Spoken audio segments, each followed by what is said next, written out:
नमस्कार मित्रों, आपका अपना YouTube चैनल कमला क्लासेज में स्वागत है। आशा करते हैं कि आप लोग स्वस्थ होंगे। आज हम एक नया विषय लेकर आया हूँ, एक महत्वपूर्ण विषय लेकर आया हूँ, हिंदी व्याकरण। क्या लेकर आया हूँ? हिंदी व्याकरण।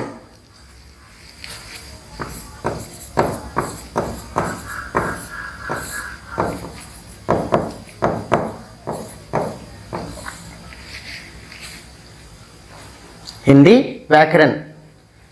देखिए दोस्तों, जब हम किसी भी भाषा की जानकारी चाहिए, मतलब उस भाषा को शुद्ध शुद्ध लिखने, पढ़ने व बोलने आदि के लिए, तो हमें उन भाषा की व्याकरण पढ़ना बहुत ही जरूरी होता है। क्या होता है बच्चों? बहुत ही जरूरी होता है, जिससे हमें उस भाषा को शुद्धता मिलती है। और इस वीडियो के माध्यम से हिंदी व्याकरण को बहुत ही सटीक व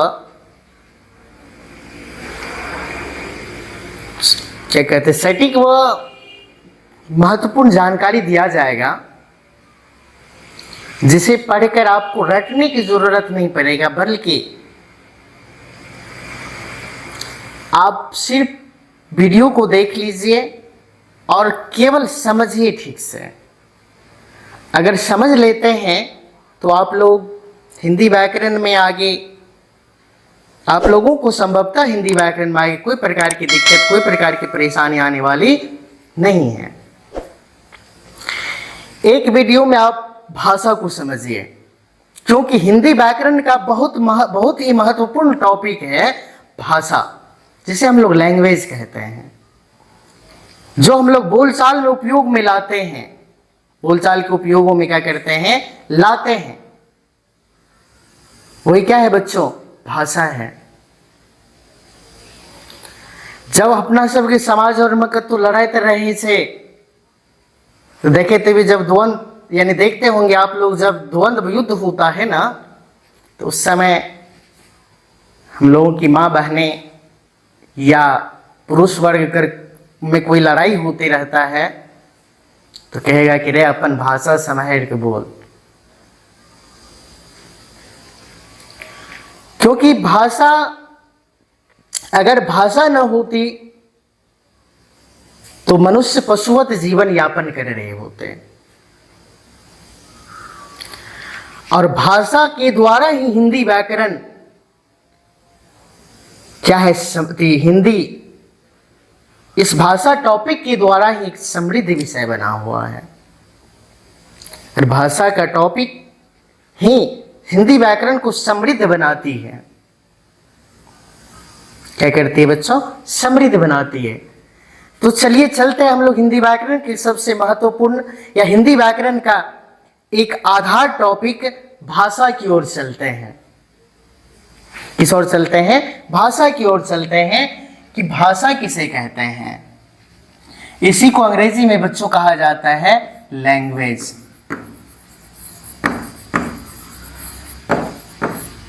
क्या कहा जाता है बच्चों? लैंग्वेज कहा जाता है। तो भाषा किसे कहते हैं? तो देखो बच्चों, भाषा एक माध्यम है। भाषा एक क्या है? माध्यम है। अब माध्यम क्या चीज का है? प्रश्न एक उठना चाहिए बीच में कि माध्यम है क्या चीज का? माध्यम इस चीज का है, जब मनुष्यों के मस्तिष्क में कोई विचार उत्पन्न होता है, मनुष्य अपने भावनाओं को एक दूसरे के समक्ष प्रस्तुत करना चाहते हैं। भावनाएं यानी फीलिंग को एक दूसरे के समक्ष पहुंचाना चाहते हैं या प्रस्तुत करना चाहते हैं, तो भाषा ही एक ऐसा माध्यम है जिसके द्वारा हम अपने मन में उपजे हुए बहुत सारी भावनाएं, जैसे खुशी, ईर्ष्या, द्वेष, डर, प्रसन्नता आदि को क्या करते हैं? अपने मित्रों या किसी अन्य व्यक्ति के समक्ष क्या करते हैं, प्रस्तुत करते हैं, यानी व्यक्त करते हैं। उसके बाद मान लीजिए हमारे माइंड में कोई प्रकार का विचार उत्पन्न हो गया, कोई विचार है और उस विचार को हमें अपने मित्रों के समक्ष प्रस्तुत करना है, तो उसका एक माध्यम क्या है, उसका कोई माध्यम है, वही माध्यम क्या है, भाषा है। और हम भाषा के द्वारा ही अपने मित्रों के समक्ष क्या करते हैं, अपने विचारों को व्यक्त करते हैं। तो दो तरह से व्यक्त करते हैं, एक तो या तो हम लिख कर व्यक्त करते हैं, मान लीजिए कोई मुख है, गूंगा है, वो लिखना जानता है तो लिख कर व्यक्त किया जाता, नहीं तो एक पत्र जानते हैं आप लोग, पत्र के द्वारा जब पत्राचार होता है तो पत्र के द्वारा वो लिखित है, लिख कर एक दूसरे के समक्ष व्यक्त कर दिया। कोई मैसेज मतलब संदेश है, संदेश भी लिखित है, उसके द्वारा क्या किया जाता है, एक दूसरे के समक्ष भाषा व्यक्त किया जाता है, या अन्यथा बोलकर व्यक्त किया जाता है। तो इसका परिभाषा इसी तरह से होगा जिसके माध्यम से व्यक्ति अपने मन के भावों या विचारों को लिखकर या बोलकर एक दूसरे के समक्ष व्यक्त करते हैं। एक दूसरे के समक्ष बच्चों क्या करते हैं, व्यक्त करते हैं, उसे भाषा कहते हैं। उसे क्या कहते हैं बच्चों, भाषा कहते हैं। तो चलिए आप लोग साथ में उतारिएगा भी उदाहरण सहित, उदाहरण सहित आप लोगों को उतारना भी है, जिस माध्यम से व्यक्ति अपने मन के भावों व विचारों को लिखकर या बोलकर, या तो आप लिखकर व्यक्त करते हैं या बोलकर एक दूसरे के समक्ष का अर्थ होता है सामने, प्रकट करते हैं या व्यक्त करते हैं, उसे ही क्या कहते हैं बच्चों, भाषा कहते हैं। उसे क्या कहते हैं, भाषा कहते हैं। इसका एक शॉर्टली परिभाषा और दिया हुआ है जो थोड़ा इजी है। जैसे मानसिक मतलब मन में उत्पन्न, नहीं मानसिक मतलब माइंड में उत्पन्न विचारों के आदान प्रदान करने के साधन को, क्या बच्चों, साधन। आखिर साधन होता क्या है, साधन वो होता है जो हमारे कार्यों को आसान बनाता है, जो हमारे कार्यों को क्या करता है बच्चों, आसान बनाता है, उसे हम क्या कहते हैं, साधन कहते हैं। तो मानसिक विचारों के आदान प्रदान करने के साधन को क्या कहते हैं बच्चों, भाषा कहते हैं। ये दोनों परिभाषा ठीक है, थोड़ा शॉर्टली में देना है, ये थोड़ा स्टैंडर्ड हो गया 10वीं क्लास और के लिए, इंटर और के लिए, ठीक है। इसका कुछ एग्जाम्पल लिए हैं, उदाहरण, जैसे हम भाषा हिंदी है, मैथिली है, संस्कृत, गुजराती, तेलुगु, अंग्रेजी, नेपाली, पंजाबी, सिंहला इत्यादि। बहुत सारे भाषा संसार में 2796 भाषा समथिंग है। तो ऐसा कर रहे होंगे कि भाषा की परिभाषा आप लोग समझ गए होंगे और उतार भी लिए होंगे संभवतः। तो चलिए चलते हैं भाषा की उत्पत्ति की ओर, या जानते हैं कि भाषा क्या है। और दूसरा इसका टॉपिक आ गया कि भाषा क्या है।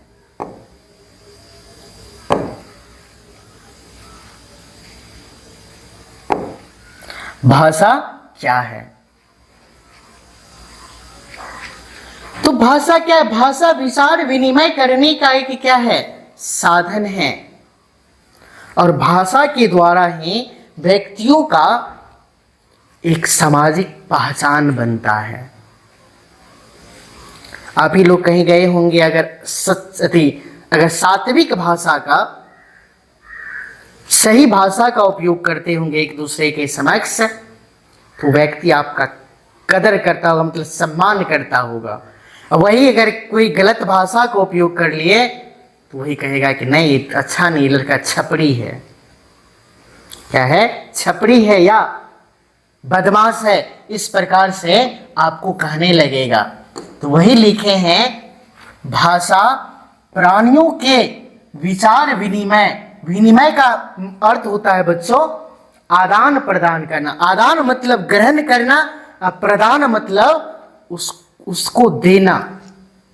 हम जब बात करते हैं, कम से कम दो व्यक्ति के बीच बातचीत होती है, तो हम अपने विचार को उसके समक्ष रखते हैं या अपने फीलिंग को सामने वाले के समक्ष रखते हैं, और सामने वाले अपने विचार व फीलिंग को क्या करता है? मेरे समक्ष रखता है, मेरे समक्ष रखता है। इसीलिए लिखे हैं कि भाषा प्राणियों के विचार विनिमय यानी आदान प्रदान करने के साधन होने के साथ साथ, पहले यही तक है साधन है, आप यहां तक भी इसको रख सकते हैं, साधन है।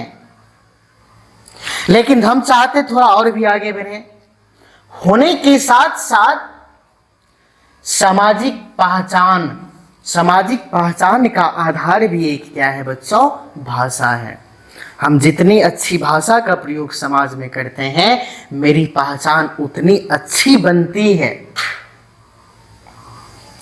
और जितनी खराब भाषा का प्रयोग करते हैं तो लोग मेरा कद्र, सब मेरा सम्मान उस समाज से धीरे धीरे खत्म हो जाता है। लोग अपने यहाँ बैठने देने के लिए भी पसंद नहीं करते हैं। उसके साथ साथ सांस्कृतिक संबंधों का सूचक है। हमारी भाषा ही बताती है हम किस सांस्कृतिक से हैं। मान लीजिए हिंदी बोलते हैं तो हम हिंदू संप्रदाय से हैं लगभग। वही थोड़ा उर्दू बोलने लग गया तो लोग जान लेता है कि ये क्या है, इस्लाम संप्रदाय के हैं, समाज के लोग हैं।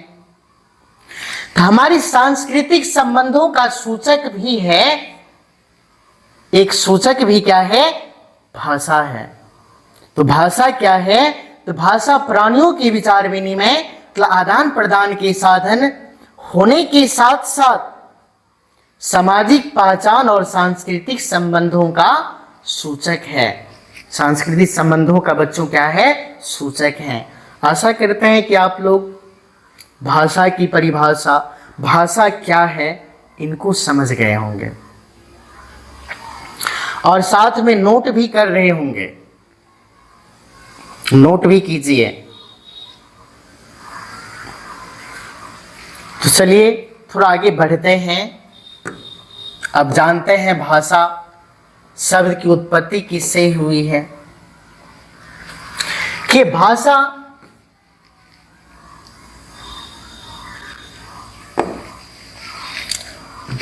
शब्द की उत्पत्ति, भाषा शब्द की उत्पत्ति, उत्पत्ति का मतलब क्या होता है बच्चों? निर्माण या जन्म। निर्माण या जन्म किससे हुई है? भाषा शब्द की उत्पत्ति किससे हुई है?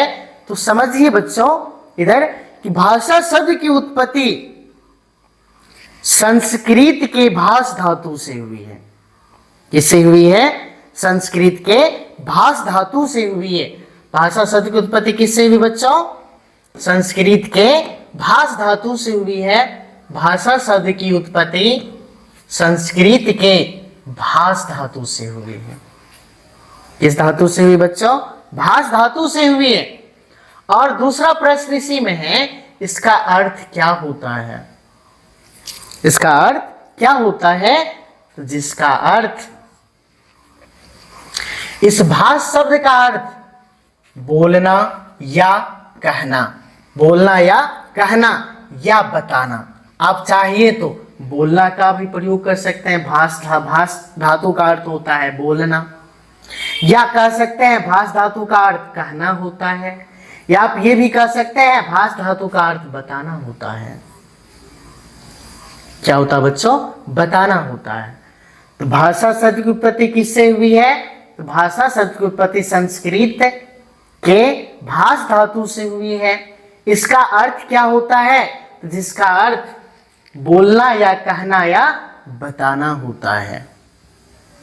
बोलना या कहना या बताना होता है। तो चलिए बच्चों इसको लिखिए तेजी से।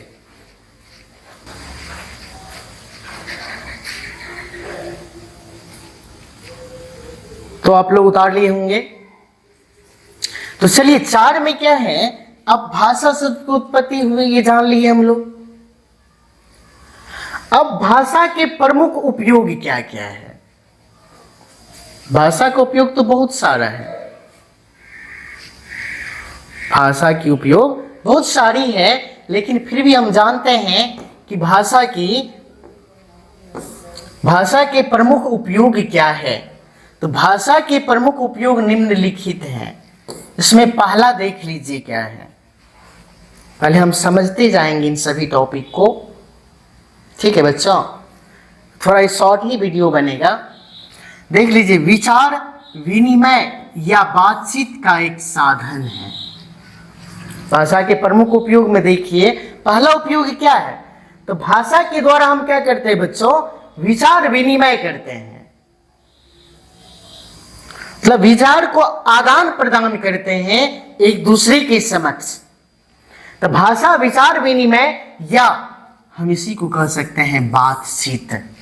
या तो आप विचार विनिमय कह लीजिए या बातचीत कह लीजिए। विचार विनिमय या बातचीत का एक क्या है? साधन है। इससे पहले हम साधन का अर्थ बताएं, जो हमारे कार्यों को करने में आसान बनाता हो, उसे हम साधन कहते हैं। तो विचार विनिमय या बातचीत का क्या है? एक साधन है। भाषा क्या है? एक तो विचार विनिमय या बातचीत का साधन है। आप लोग उतारते चलिएगा साथ में। इसका दूसरा है, देख लीजिए, दूसरा है बाह्य। बाह्य मतलब होता है बाहरी। आंतरिक मतलब बाहरी का मतलब क्या?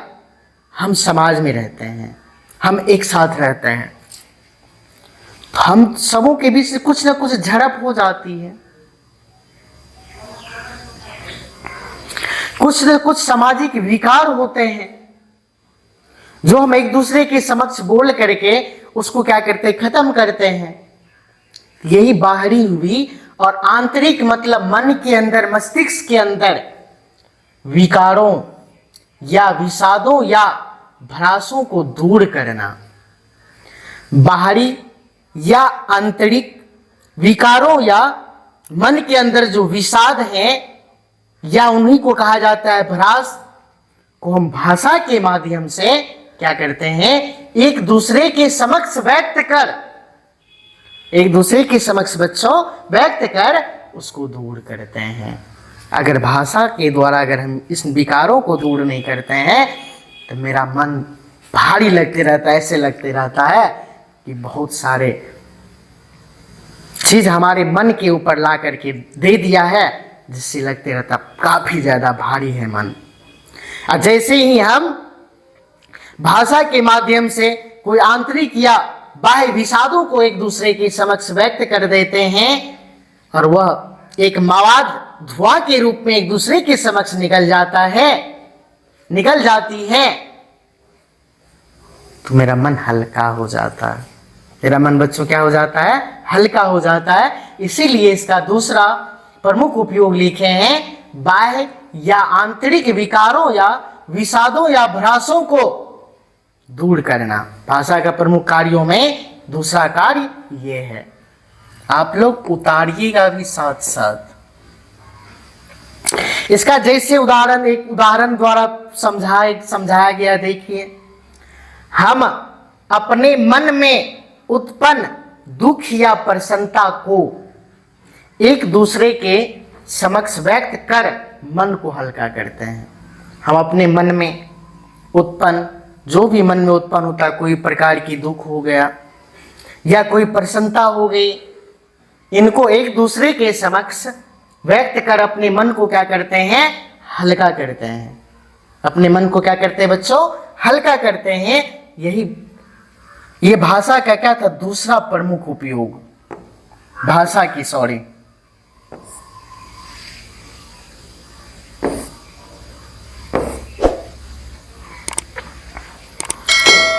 इसका तीसरा उपयोग है सामाजिक पहचान को उजागर करना। पहले बताए मेरी भाषा जितनी अच्छी रहेगी मेरी पहचान समाज में उतनी अच्छी होती है। इसीलिए लिखे हैं उपयोगिता में कि सामाजिक पहचान को क्या करती है, उजागर करती, मतलब निखार लाती है। सामाजिक पहचान में क्या लाती है, निखार लाती है। चौथा देखिए इसका उपयोग क्या है, तो चौथा है व्यक्तित्व के स्तर को प्रदर्शित करता है।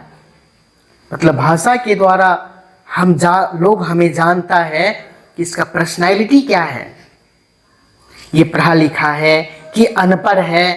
पढ़ा लिखा भी है तो कि इसके अंदर केवल किताबी ज्ञान है कि कुछ सामाजिक ज्ञान भी है,